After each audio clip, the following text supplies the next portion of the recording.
laisa wadi'ul mali fi ghairi haqqihi biaqalla ithman min mumsikihi an haqqihi. Kata Imam Al-Haddad, tidaklah orang yang menggunakan harta yang bukan semestinya itu lebih sedikit dosanya daripada orang yang memegangnya atau menahannya dari perkara yang semestinya. Jadi artinya orang yang menahan hartanya itu sama saja dosanya dengan orang yang menggunakan hartanya di yang tidak semestinya. Nahan harta kita ini dosa kalau memang ada hak orang lain di sana, ada zakat, ada yang mesti disedekahkan, kita tahan dosa. Tapi menggunakan harta kita, tapi kita gunakan harta kita itu pada yang bukan semestinya, itu dosanya sama. Kita gunakan untuk foya-foya, dosa sama dengan halnya orang nggak mau bayar zakat, dosanya sama. Jadi jangan kira saya gunakan untuk foya-foya. Ya Allah, ini mah harta-harta saya, duit-duit saya, yang keringat-keringat saya, ya nggak apa-apa dong, terserah saya. Kalau kita gunakan harta itu di selain yang Allah ridhai, maka dosanya sama seperti orang yang menahan hartanya padahal harta itu mesti dikeluarkan. Sama saja dosanya. Itu lebih baiknya kita keluarkan harta kita untuk sesuatu yang diridhai oleh Allah Subhanahu wa taala. Banyak duit dia belikan untuk arak, untuk mabokan, dosa. Sama dosanya seperti orang yang membelanjakan hartanya atau yang menahan hartanya, mohon maaf, untuk tidak bayar zakat, sama dosanya. Maka di selain kasus itu bisa juga menahan harta itu kalau yang bukan haknya itu bagus. Ya. Ada preman yang minta kepada kita, kita tahu tiap hari kalau kita kasih duit itu dia belikan mabokan, maka kita bagus menahan harta itu. Ya. Tapi kalau yang mintanya panitia zakat, jangan sekali-kali kita menahannya. Ya. Seperti itu. Kemudian kata beliau, man amsaka syai'an yara anna infaqahu khairun min imsakihi fahuwa minal mu'thirina lidunya. Barang siapa yang menahan sesuatu padahal dia tahu menginfakkannya itu, menggunakannya lebih baik daripada menahannya, maka dia termasuk orang yang mengutamakan dunia. Oh, siapa di antara kita yang nggak tahu fadilahnya sedekah? Semuanya tahu. Datang panitia maulid, masya Allah, semuanya tutup pintu. Ya, di WA checklist 2 nggak ada yang balas. Assalamualaikum.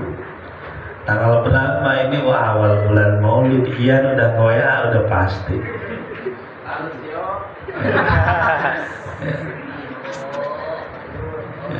Padahal semua tahu kalau yang namanya sedekah itu bagus bagi kita.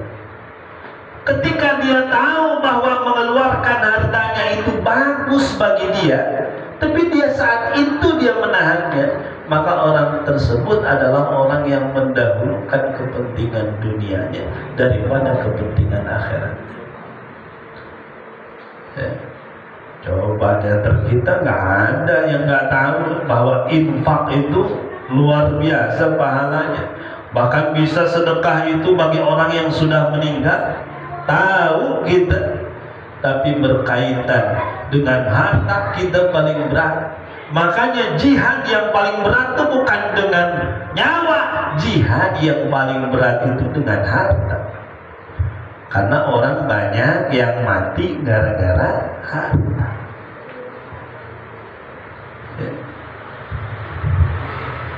Jadi banyak orang yang mati gara-gara harta. Perempuan jadi murah harganya gara-gara harta.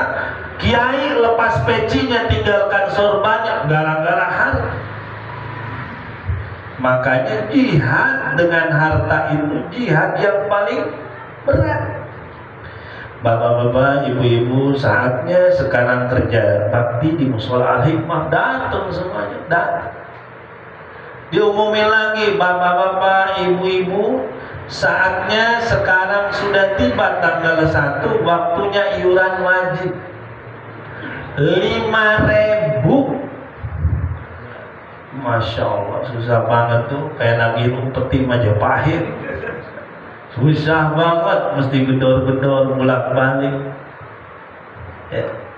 Kenapa? Kalau urusan dengan harta paling sulit. Orang diminta bantuannya paling gampang kita. Tolongin ke rumah saya, antena TV kagak fungsi, itu kagak nyala, datang. Ya. Orang assalamualaikum, butuh berapa? Sudah mau pinjam aja. Karena kalau kaitannya dengan duit, dengan harta paling sulit gitu. Kalau dengan tenaga kita masih mudah, dengan upaya kita masih mudah, tapi kalau dengan harta kita sulit. Makanya beliau mengatakan orang banyak yang tahu sebenarnya infak itu lebih baik daripada nahan harta itu. Maka kalau sudah tahu itu kemudian dia tidak melakukannya, sebenarnya dia sedang mengutamakan dunianya hanya untuk dunianya, dia tidak sisihkan untuk akhiratnya. Kemudian masih nyambung ini baitnya ataupun makalahnya. Musyahadatul mu'thirina lid dunya, mandang nyaksiin orang yang mengutamakan dunia, yang tukang boya-boya. Lu kita nyaksiinnya YouTube nih tiap hari gitu saksi. Masya Allah itu digratisin Alfamart tiap hari, yang bagi-bagi duit mulu. Ya. Yang kita lihat, wush, mobilnya cakep banget ya. Lihat YouTuber ini kekayaannya segini, lihat ini kekayaannya segini. Yang dia hari saban hari dilihat orang-orang yang pamer hartanya. Kalau orang sudah seperti itu, musyahadatul mu'firin, senang mandang orang yang terlalai dengan dunia, yang pamer dunia, tamhu hubbal akhirah minal qalbi, akan menghapus kecintaan kita terhadap akhirat. Coba aja gaulnya sama yang tiap hari yang dibahas tuh duit aja, duit. Lama-lama kita terbawa. Karena ada istilah atau yasyrik, yang namanya tabiat itu suka mencuri, Bang. Anak kita baik, lagi kecil rajin ngaji, dibawa sama temannya. Dikit-dikit dia bawa motor, besoknya sudah di racing, lama-lama dibawa celurit. Kenapa kita nggak sadar? Dikit-dikit tabiat itu sifatnya mencuri. Tabiat teman kita yang jelek akan mencuri tabiat kita. Makanya siapa yang sadar anak-anak tiba-tiba jadi pemabuk, jadi begal, nggak sadar dirinya. Kenapa? Seolah-olah dia dicolong hatinya. Makanya hati-hati milih teman. Ya, hati-hati milih teman itu. Ya. Ini makanan kiri oke, ayolah. Yang penting ada kopinya di rumah. Ya. Majlis oke, nyawer mantap. Ya. Hari depan. Ya. Jangan, harus kita tahu ya, bahwa menyaksikan orang-orang yang menyibukkan dirinya dengan dunia itu akan melemahkan keimanan kita. Akhirnya ke sholat antar aja. Nanya kenapa bisa kaya? Mestinya lu irit. Jangan kalau ada panitia maulid gak usah dikasih, gope lagi. Lama kelamaan biasa itu, dan menjadi tabiat kita sehari-hari, itu yang berat.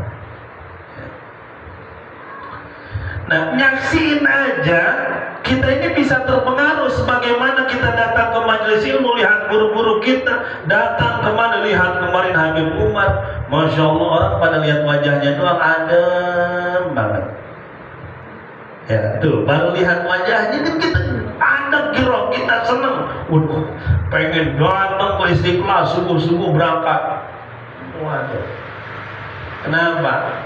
Padahal kita nggak diongkosin, datang ke sana makannya repot, nyari WC aja ya luar biasa kita susah, maksain. Kenapa? Dengan lihat wajahnya saja seneng kita, girang kita lihatnya. Apalagi ada yang disalami, ada yang masuk Islam.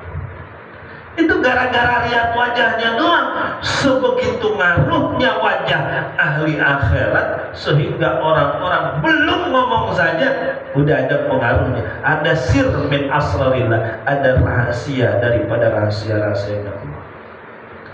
Makanya kalau datangnya kira-kira kebalikannya lihat Habib Umar, kita bisa adem mati. Kebalikannya kita gabungnya apa yang suka bikin kacau, apa yang suka bikin dugem, kira-kira itu hati kita akan condong kemana? Seperti itu.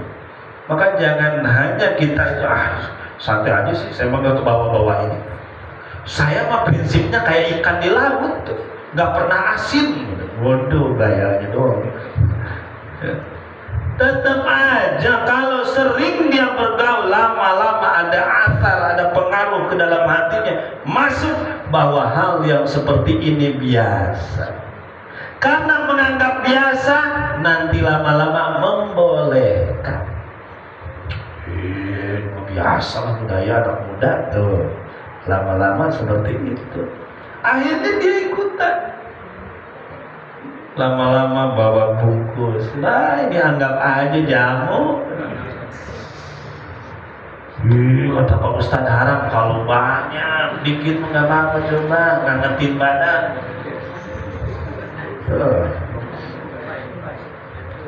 Nggak takut, jangan takut.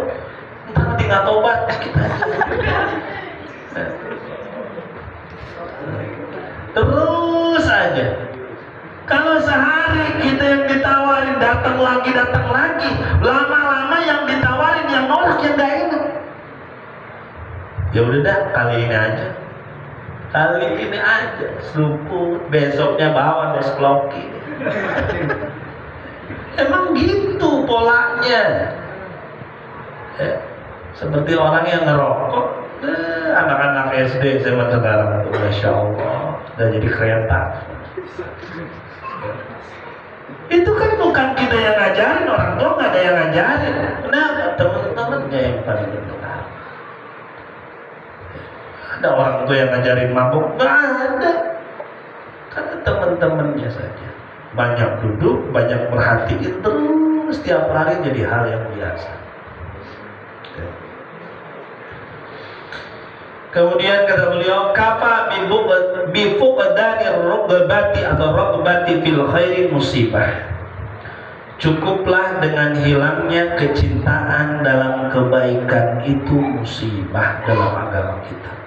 Kita hilang nih kecintaan kita terhadap kebaikan. Musim pengajian, kita dukung yuk. Waduh, dia pasangin lampunya, dia pasang soundnya. Dia ada yang ngedukung. Tipe orang tuh kalau kebaikan ada yang dukung. Dari saya snacknya ya, yang satu lagi nelpon, ya udah dari saya minumannya ya, kopinya ditanggung saya. Ini ada orang yang ngedukung.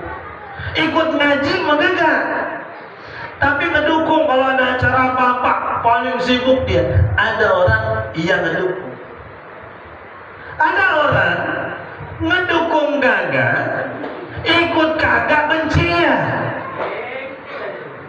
Nah, yang kayak gini yang bahaya. Ini musibah namanya. Ikut kagak, ikut kebaikan kagak, dukung kebaikan kagak, benci, hilangnya rasa cinta kita terhadap kebaikan, itu bahaya. Orang nggak sholat, aduh, Nah sholat nih, ya mau ngecat masjid dan ngecat musola, ini masih demen tuh, berarti masih demen untuk kebaikan, dukung orang-orang berbuat baik. Ada orang yang nggak sholat, tapi nggak seneng dia lihat orang lain sholat. Berisik banget sih subuh-subuh. Toang dalam aja, ya, pakai headset kan? Ada yang tipenya seperti itu, siang-siang dipanggil azan, ngambek dia. Ya Allah, ini kan jam kerja pelangin apa? Tuh, ini udah hilang rasa cinta terhadap kebaikannya. Kan ada orang mah, ya Allah, sebejat-bejatnya saya, nah pada bahasa gitu. Tapi kalau urusan agama gua diusik, gua yang paling depan. Tuh orang masih ada di hatinya rasa cinta terhadap kebaikan.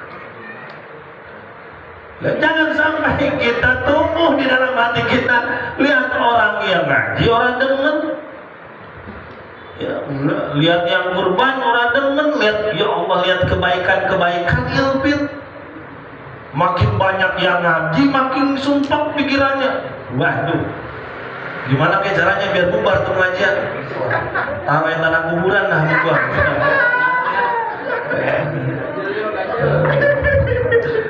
Wah itu tanah kuburan, tadi kuburin orang lagi. Ya. Seperti itu. Bahwa kalau kita nggak bisa ngikutin kebaikan, kemudian nggak bisa dukung kebaikan, jangan sampai kita pada akhirnya benci terhadap kebaikan. Parah sampai benci kebaikan, udah nggak ikut, gua demen lagi, waduh, merangit lagi. Ya. Ini sudah musibah dalam agama kita, ya. Dalam diri kita, dalam cara beragama kita sudah musibah. Kemudian selanjutnya, wa kafa bidzulli fi talabi dunya uqubatan. Orang kalau disibukin sama ngurusin dunia aja deh, maka ada waktu buat itu tuh hukuman bagi dia. Jangan dikira lagi sukses-suksesnya, tuh orang itu lagi gacor-gacornya lagi rezeki, apa mau jadi duit? Sholat kagak pernah, zakat kagak pernah, ke majelis ilmu kagak pernah, silaturahim dengan orang tua kagak pernah. Tuh dia lagi dihukum oleh Allah Subhanahu Wa Taala dengan cara dia sibuk hanya dengan dunianya sendiri. Jadi jangan bangga. Ya, makanya kan katanya agama tuh di tangan, harta tuh di tangan ya. Kenapa di tangan nggak di hati? Sebenarnya terima kasih kan, terima kasih. Nah, maksudnya terima kasih, terima nggak mau ngasih. Makanya kalau dikasih kan bahasanya terima kasih ya Pak Ustaz. Itu kan kalau diterima dikasih lagi mestinya. Makanya bahasanya terima kasih.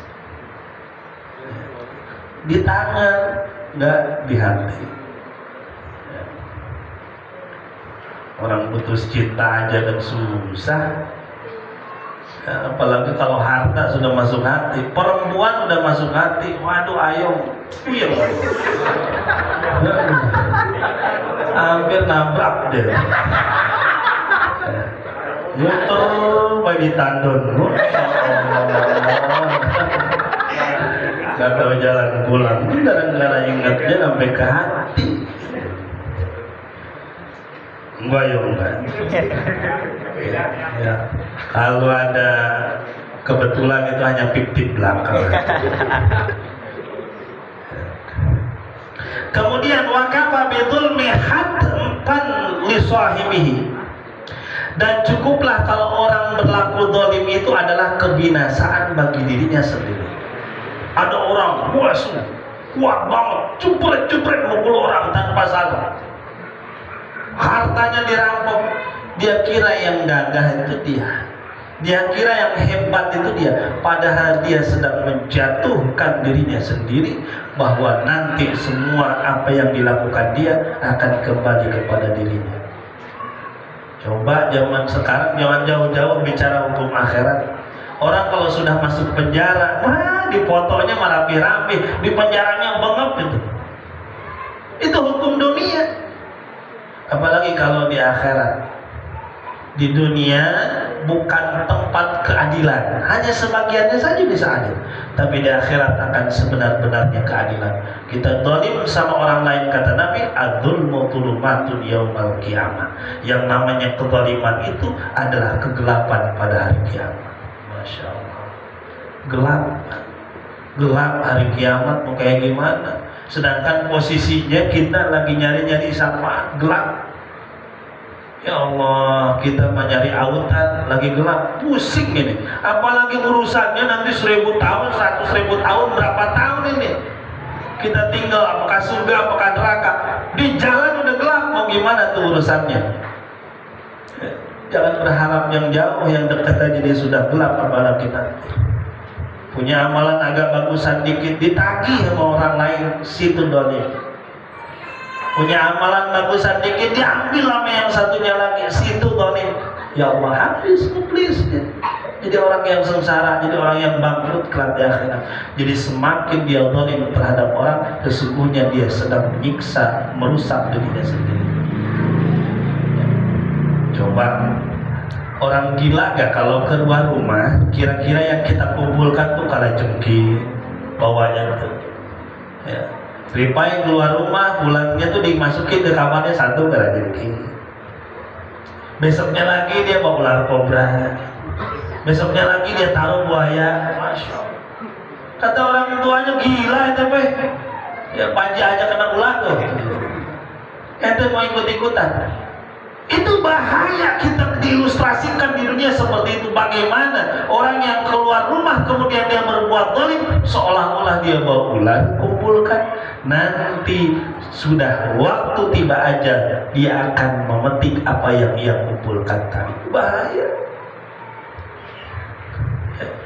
Kalau kita di dunia sudah tahu ini hidup kita ini, ya, seperti kisahnya seorang raja. Ya, ada raja yang dikasih waktu berpuasanya, satu raja cuma 4 tahun, ya satu periode lah.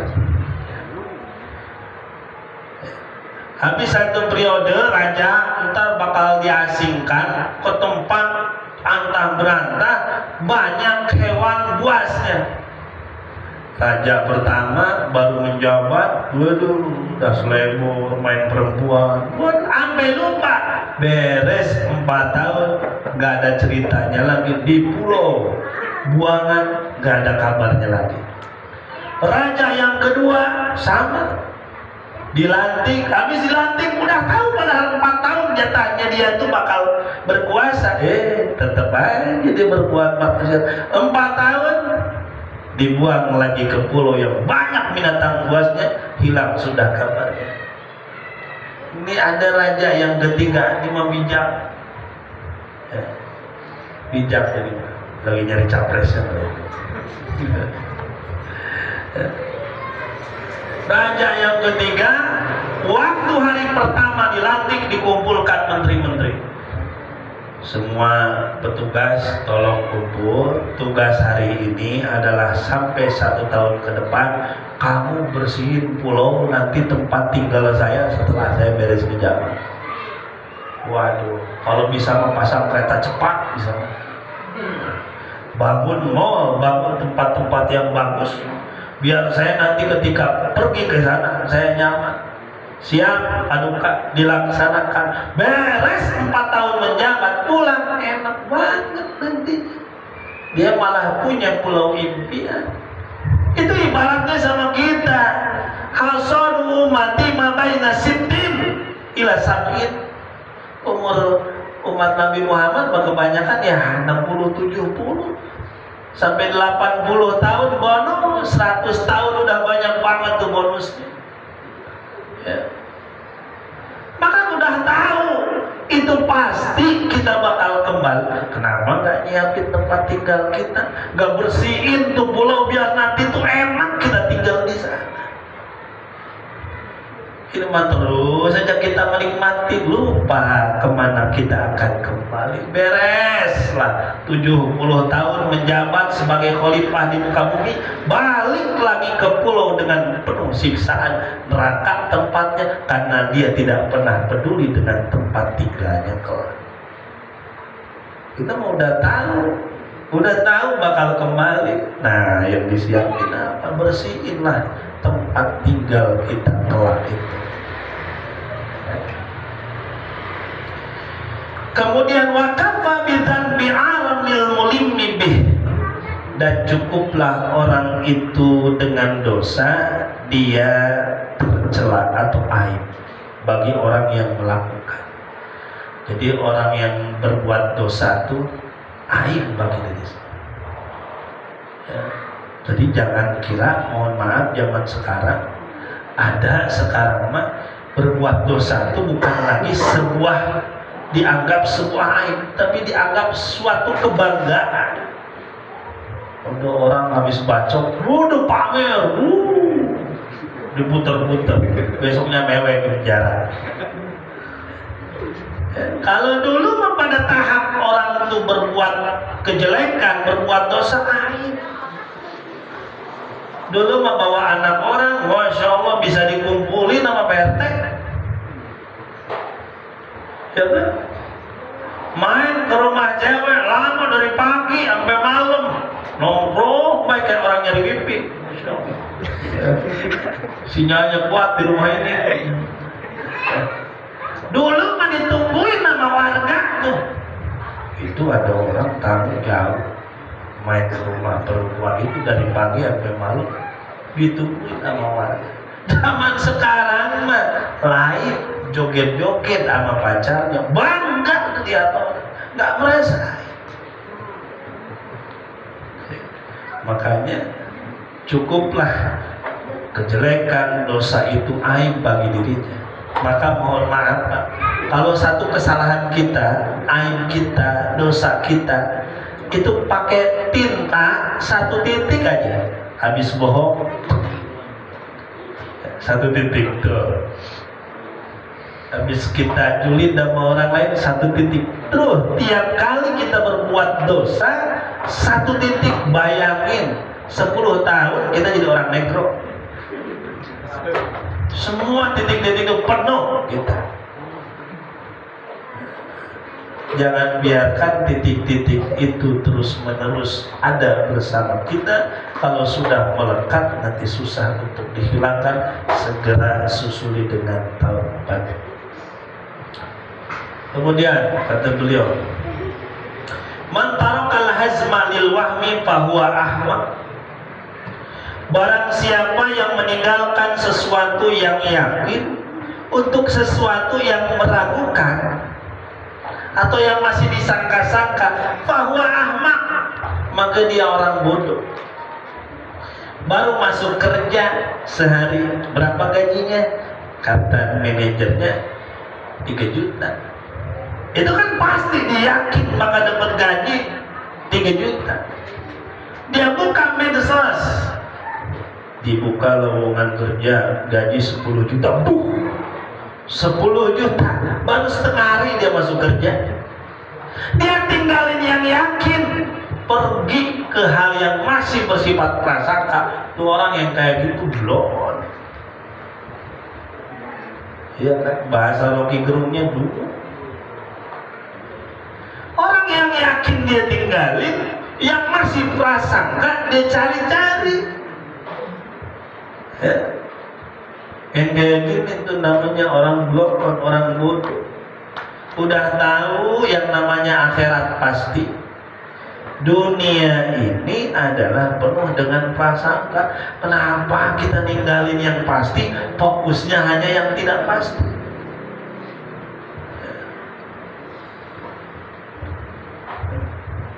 Kemudian, wa man aqama 'ala syakki ma imkanil masir 'ala yakin fahuwa akhrab.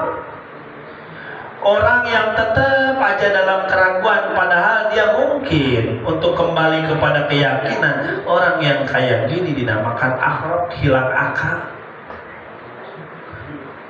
Gila. Orang udah tahu, ya, ini tuh ragu. Ya. Ditawarin jodoh, ayo sama emaknya.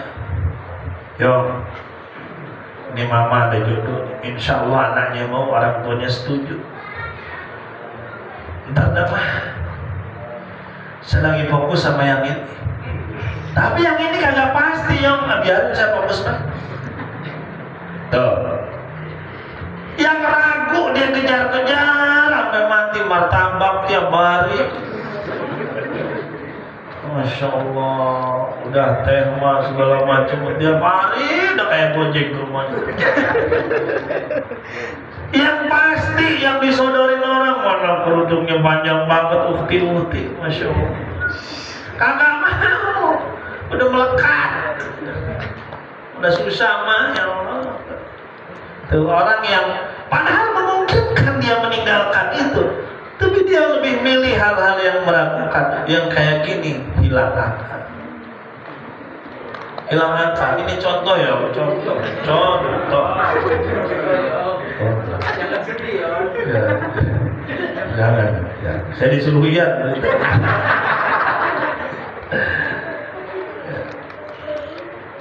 Jadi yang pasti kita di hadapan kita harus kita ambil. Ada contoh yang lain. Ini juga ada orang tuh yang diam keraguan. Saya ragu, apa hukum ini, apa hukum itu. Datanglah ke Pak Ustadz, ke Pak Kiai. Saya mau nanya nih, apa hukum bayi tabung kayak gimana ya? Dikasih tahu dalilnya itu disebutkan. Datang lagi Pak Kiai, saya ragu nih. Kata ibu-ibu, emang kenapa? Ya kalau melahirkan dokternya laki-laki gimana ya? Mana ganteng lagi Pak Kiai.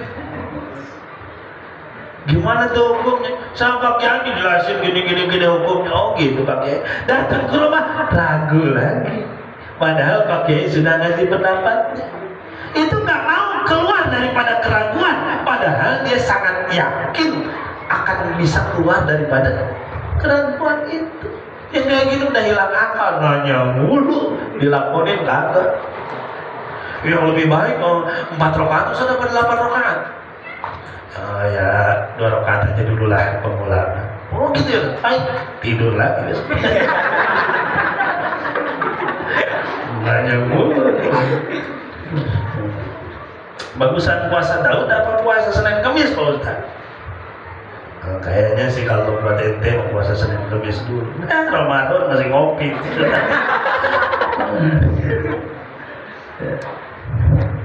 Kemudian terakhir ya.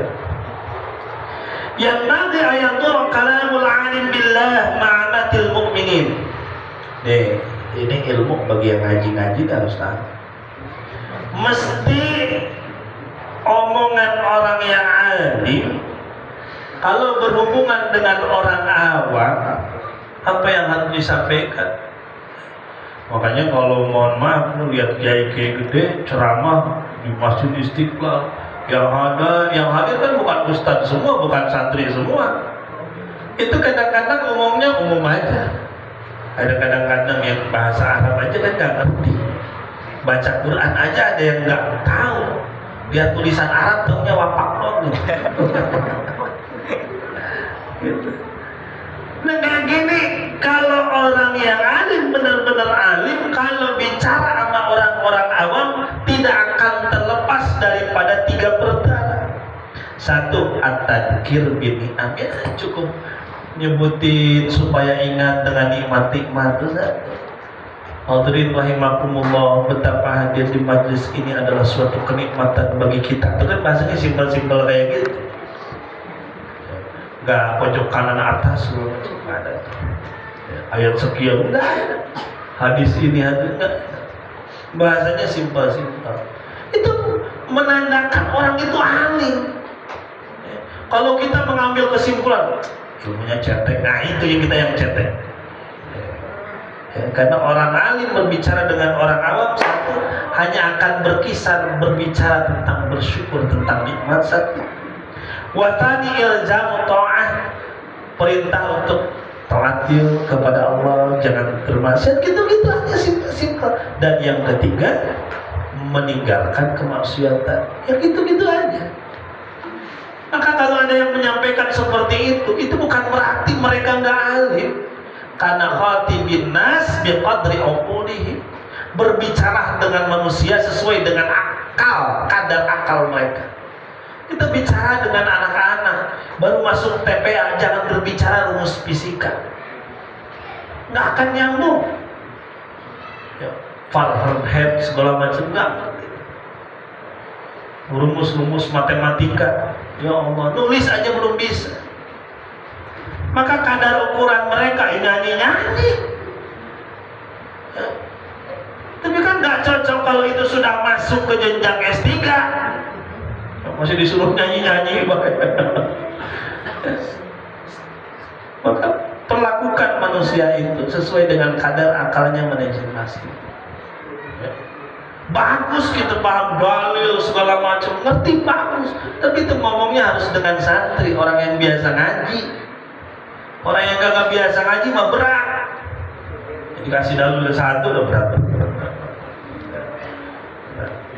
Apa main berat. Abot.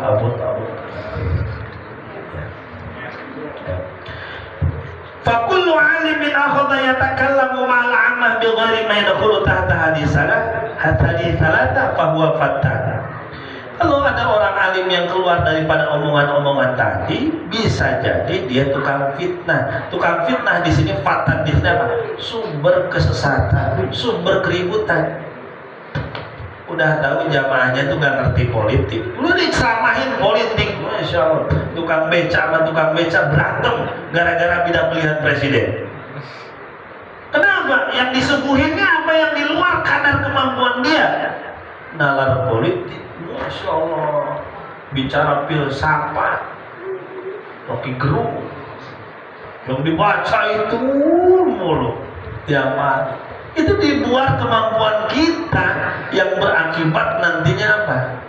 Bisa jadi kita menjadi sumber fitnah di antara orang lain. Ya, yang menjadi kadar kita. Makanya kalau saya ditanya, Ustaz milih siapa? Bukan kapasitas saya nggak tahu. Mungkin kalau saya serumah dengan Ganjar Pranowo, saya tahu. Dengan Prabowo, saya tahu. Baru saya pilih siapa. Karena kita nggak tahu. Takutnya kita habis-habisan sampai berantem, ntar cesan lagi malu. Malu, berantem lah hebat banget. Sindir-sindiran di status, Facebook sampai berantem sama teman. Alumnian, reunian gak hadir, karena beda pilihan cara. Tahunya cesan kan malu. Kitanya masih berantem. Ya, apa yang menjadi bukan kapasitas kita, jangan coba-coba kita berbicara. Kita tahunya fikih, ya bicara fikih. Kalau kiai yang ngerti politik, di anggota dewan wajar dia berbicara. Ya. Atau misal dia mah sudah terhubungnya udah jatuh langit, oh silahkan bicara. Ya. Sudah aman itu mah, dia mah sudah yakin, ya Allah saya mendekat kepada Allah, saya dapat ilham, saya dapat mimpi bahwa yang harus jadi pemimpin ini sini, saya harus sampaikan kepada umat, sampaikan. Lah kita mesti jauh. Orang yang mimpinya kencing mulu, gaya-gayaan dapat ilham, pakai pempas. Ya. Mari kita berdoa. Sallallahu alaihi